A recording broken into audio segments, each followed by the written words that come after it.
Chia seeds आपकी सेहत के लिए क्यों अच्छा साबित हो सकता है? 4 ऐसी चीज़ों के बारे में आपको इस वीडियो में बताऊँगा, एंड तक देखिएगा। सबसे पहले चिया सीड्स आपको प्लांट बेस्ड सोर्स से मिलता है और इसके अंदर नंबर 1 पे फाइबर बहुत अच्छी अमाउंट में प्रेज़ेंट होता है और ये उन लोगों के लिए अच्छा साबित हो सकता है जो कि कब्ज़ यानी कॉन्स्टिपेशन का शिकार रहते हैं या खाना बहुत ज़्यादा खाने से अपना वज़न उनका बढ़ गया और आहिस्ता-आहिस्ता अपनी डाइट को कंट्रोल करके वज़न कम करना चाहते हैं।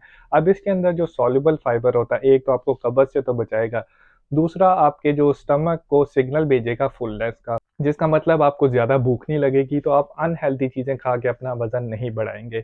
दूसरे नंबर पे आ जाता है इसके रिच अमाउंट के अंदर ओमेगा 3 फैटी एसिड्स होते हैं। अब ये आपके दिल के लिए बहुत इम्पोर्टेंट है और आपके दिमाग की ब्रेन डेवलपमेंट के लिए बहुत ज़रूरी है। अब दिल के अंदर इस तरह अफ़ेक्ट करते हैं कि आपके ब्लड प्रेशर को कंट्रोल करने में हेल्प करते हैं, आपके कोलेस्ट्रॉल को कंट्रोल करने में हेल्प करते हैं। लेकिन एक चीज़ ज़रूरी है, जो फ़ालज के मरीज़ हैं या ब्लड प्रेशर के मरीज़ हैं, अगर वो दवाई खा रहे हैं तो ज़रूर अपने डॉक्टर से इस बारे में मशवरा लेके उनके लिए सेफ़ डोज़ क्या होगी चिया सीड्स की, अगर वो खून पतला करने वाली गोलियाँ इस्तेमाल कर रहे हैं।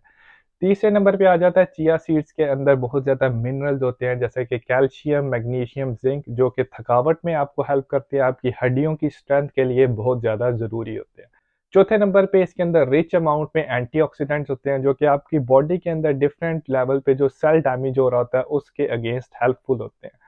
अब अगर कोई चिया सीड्स को इस्तेमाल करना चाहे तो उसको कैसे यूज़ करना है? सबसे पहले ये जानना ज़रूरी है, चिया सीड्स, बेसल सीड्स यानी तुख्म मलंगे से डिफरेंट होते हैं। चिया सीड्स का इस्तेमाल कैसे करना चाहिए? 2 चाय के चम्मच आपने पानी में भिगो देने हैं, उसके बाद उसको पानी को आपने पी जाना है। अक्सर चीज़ जो लोग करते हैं वो बहुत ज़्यादा इस्तेमाल करना शुरू कर देते हैं चिया सीड्स से। अगर आप 28 ग्राम यानी 2 चाय के चम्मच से ज़्यादा इस्तेमाल करेंगे तो बहुत ज़्यादा फाइबर आपको ब्लोटिंग भी कर सकता है, कॉन्स्टिपेशन भी कर सकता है, आपका स्टमक अपसेट भी कर सकता है। और जिन लोग शुगर के, ब्लड प्रेशर के, फ़ालज के मरीज़ हैं, उनके अंदर जो दवाइयाँ वो रेगुलरली इस्तेमाल करते हैं, उनके साथ भी इंटरैक्ट कर सकता है।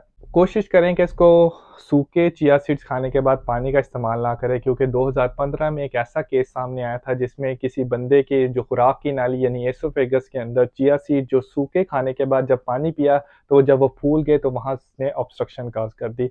उम्मीद है कि आपको इस वीडियो से चिया सीड्स के बारे में जो हेल्थ बेनिफिट्स हैं और किन चीज़ों से आपने एहतियात करनी है उसके बारे में आगाही मिली होगी। अगर आपको मेरी वीडियो अच्छी लगे तो मेरे चैनल को सब्सक्राइब कीजिए, फॉलो कीजिए और इस वीडियो को दूसरे लोगों के साथ शेयर कीजिए।